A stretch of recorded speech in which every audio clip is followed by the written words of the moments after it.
What happens when a prince who spent his life dodging controversy sits down on a show where controversy is the house specialty? Tonight, we uncover how a polite interview with Graham Norton turned into an all-out televised disaster, as Prince Harry's patience shattered under the studio lights. Stick around, because this showdown only gets hotter. It started as a charming chat and ended in chaos. Before you judge, hear every biting word that pushed Prince Harry over the edge. This isn't just another royal interview. It's a royal reckoning. The studio was buzzing with excitement that night. The famous red sofa glowed under the lights. The audience murmured in anticipation, and Graham Norton was in his element, sipping water, checking his cards, that trademark mischievous grin plastered across his face. Everything was set for another entertaining evening. When Prince Harry walked onto the set, the cheers were deafening. Dressed in a perfectly tailored navy suit, crisp white shirt, and no tie, his usual blend of casual and regal, Harry smiled and waved, giving that familiar boyish grin that had charmed the world for years. He shook hands with Graham, then slid into a seat at the far end of the sofa. "Your Royal Highness," Graham said warmly, adjusting his cards as the applause faded. "It's not often we get real royalty on this sofa. How are you, Joe? How's life treating you these days?" Harry chuckled politely. "I'm good, Graham, thank you. Busy, and lots of work with mental health, veterans, and trying to just live a little more privately these days." The audience clapped again. Graham nodded thoughtfully, his eyes glinting. "Ah, yes, privacy," he mused. "We'll get to that later, because I imagine privacy is hard when the whole world knows your name. But for now, let's talk about your latest projects. There's a documentary coming out soon, isn't there?" Harry smiled slightly and nodded, explaining the importance of storytelling and giving veterans and underrepresented communities a voice. He spoke eloquently, and the audience nodded approvingly. For the first 5 minutes, everything was smooth. Graham threw in a few lighthearted jokes, Harry played along, laughter bounced around the studio. But then Graham's questions started to lean sharper. "So," Graham began, his smile still friendly, but his tone just a little more pointed. "You and Meghan, stepping back from the royal family, or is it stepping away, or stepping out? I lose track. What exactly would you call it?" Harry's jaw stiffened slightly, though his smile remained. "We just wanted to focus on our family and our own work. That's all. No big mystery." "Of course," Graham said lightly, "but you do realize it looked into everyone else like you ran away. One day a prince, the next, well, a Californian with a Netflix deal. Was that always the plan?" The audience chuckled, unsure if they were supposed to. Harry's expression tightened. "It's not running away if you're leaving something toxic behind," he shot back quickly. Graham raised his eyebrows but maintained his composure. "Ah, toxic," he echoed, tapping his cards. "That word comes up a lot when people talk about you and Meghan. Toxic press, toxic palace, toxic traditions. Is there anything about royal life you did like?" Harry leaned back and crossed his arms, his tone noticeably colder now. "That's not a fair question. I served my family and my country for years. But when it started hurting the people I love, it was time to go." "Hurting?" Graham pressed, still smiling but with a glint in his eye. "Because of the press or because of the family itself?" Harry's voice dropped half an octave. "Both." The temperature in the room shifted slightly. The audience sensed something building. Graham, unfazed, flipped to his next card. "Well, on that note, let's talk about Meghan. Many people felt she never quite fit in with the royal family. Some even say she knew she wouldn't and went in with an agenda. How do you respond to that?" Harry's smile was gone now. He stared straight at Graham and said very flatly, "That's nonsense, and frankly, a ridiculous question." Graham gave a little laugh and held up his hands. "No offense intended. I'm just asking what's already out there. These are the things people say." Harry leaned forward slightly. "Maybe people shouldn't say things they know nothing about." A ripple of unease moved through the audience. Graham sensed it too, but he wasn't backing down. Of course," he replied smoothly. "But let's be honest. You moved halfway across the world, cut ties with your family, and yet you still keep popping up on magazine covers and TV screens. If you wanted privacy so badly, why not just fade quietly into the background?" That was the moment Harry's calm veneer began to crack. He let out a short laugh, but it wasn't warm. "You really don't get it, do you?" he said, his voice laced with irritation. Graham tilted his head slightly. "Oh, I think I get it, but I'm curious to hear you explain it." Harry's eyes flashed. "It's not about disappearing. It's about controlling the narrative. Telling our story before people like you twist it into something ugly. Graham sat back, fingers steepled. Ah, so we're the problem. Harry didn't answer. The tension was palpable now. The audience still, the cameras rolling, every pair of eyes locked on the two men as the temperature in the studio seemed to rise degree by degree. And this was only the beginning. The audience didn't dare breathe. Even the studio lights seemed hotter now. Harry sat rigid on the famous red sofa, his jaw tense, his knuckles white on the armrest. Graham, by contrast, sat with the relaxed elegance of a man who'd seen 1,000 tense interviews before. But he could sense the powder keg he was sitting next to him, and he was striking matches anyway. Well, Graham said after a beat, his smile almost apologetic but his eyes glinting with challenge. You've made it very clear you wanted to control your own story, Harry. But surely you can see how it looks a little contradictory. You asked for privacy, and yet here you are, on my show, in front of millions of people, promoting your book, your documentary, your podcasts. It's all rather public, isn't it? Harry's lip curled ever so slightly. There's a big difference between telling your own story and letting tabloids lie about it. Ah, Graham mused, leaning forward slightly. But doesn't telling your story invite scrutiny? The more you reveal, the more people will analyze. You can't really expect the world to simply accept your version without question, can you? Harry's eyes narrowed. You mean your version? Graham chuckled softly. I don't have a version, Your Highness. I just have questions. There it was, a flash of red in Harry's cheeks. And those questions are the same ones people like you have been asking for years. You don't care about answers. You just want a headline. The audience murmured. Graham smiled tightly, steepling his fingers. All right then, he said. Let me try something different. You've said publicly that you felt unsupported by the royal family during Meghan's time in the UK. Can you tell us specifically what support you expected? What help you asked for that was denied? Harry exhaled sharply through his nose. I expected them to protect her the way they protected others, to treat her like family. And they didn't. They didn't, Harry snapped. Next question. Graham raised an eyebrow but continued, flipping to the next card. Very well. You've also said that racism played a large role in your decision to leave the UK. But many in the public feel that criticism of Meghan was more about her behavior than her background. Do you think you're being entirely fair when you paint it all with the brush of racism? Harry's head jerked back as though he'd been slapped. Excuse me, he said, his voice icy. It's just a question, Graham said, his tone even. Some feel you've used accusations of racism to silence legitimate criticism. Do you see how that might come across? Harry leaned forward now, his voice rising. No, Graham, what I see is someone trying to justify bigotry because it's dressed up as opinion. The audience gasped at the sharpness of his tone. Graham didn't flinch. Of course, he said calmly, but isn't it also dangerous to assume that every negative comment is rooted in racism? Sometimes people simply don't like you or your choices.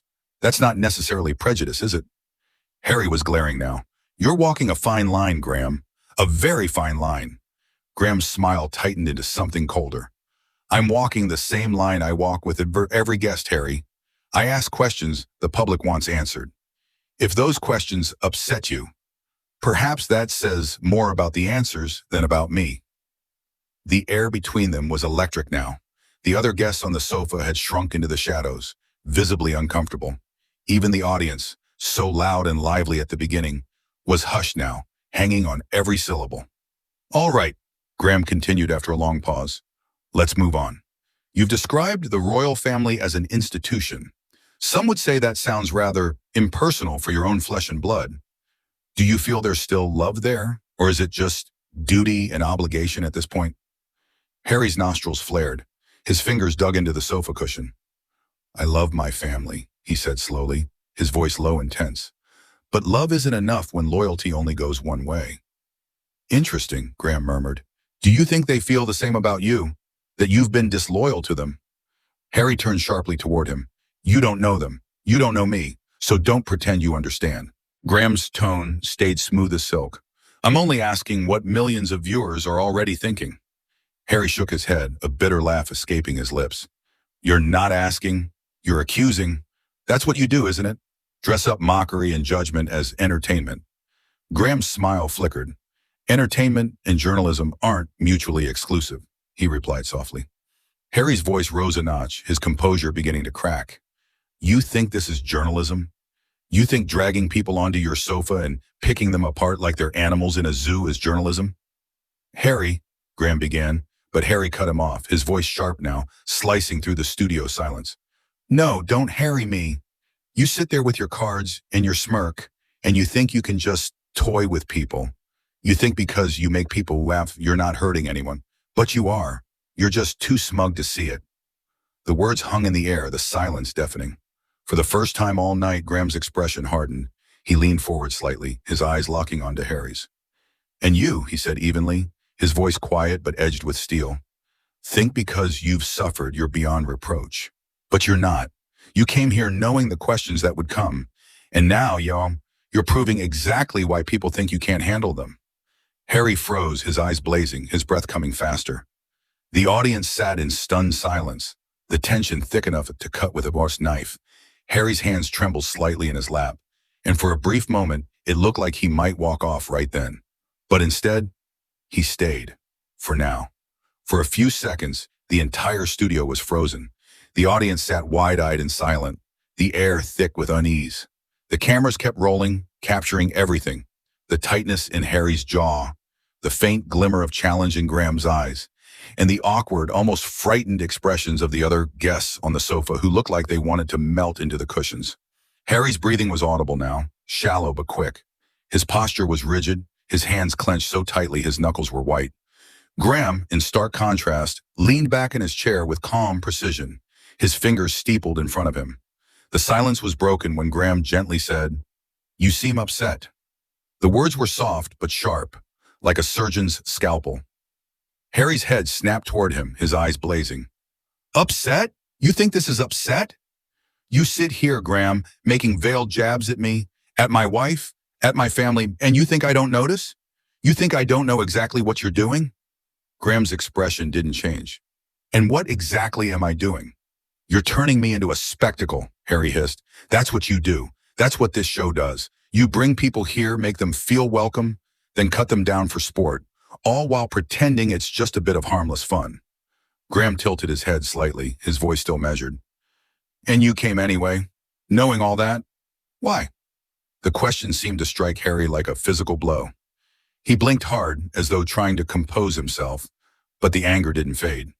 I came because I thought maybe you'd be different, he spat. Maybe you'd treat me like a human being, not just another headline. Graham's smile hardened, though it never reached his eyes. I've treated you exactly like every other guest who sat here. Nothing more, nothing less. You're the one who seems to think the rules shouldn't apply to you. Harry's fist clenched on his knees. Oh, don't give me that sanctimonious nonsense, he snapped. You think you're better than the tabloids just because you say it with a laugh, but you're not. You're worse. At least they're honest about what they are. The audience let out a collective murmur at that, some gasping softly. Graham's brow furrowed, his tone sharpening ever so slightly. Worse? You're accusing me of being worse than the papers that hounded your mother to her death? Is that what you're saying? Harry shot to his feet, his face flushed with rage. Don't you dare bring my mother into this, he shouted, his voice echoing across the studio. Don't you dare! Even Graham leaned back slightly at the sudden eruption. The other guests froze, their eyes darting between the two men. Harry, Graham said after a moment, his voice even but with an unmistakable edge. You've spent years invoking her name when it suits your narrative.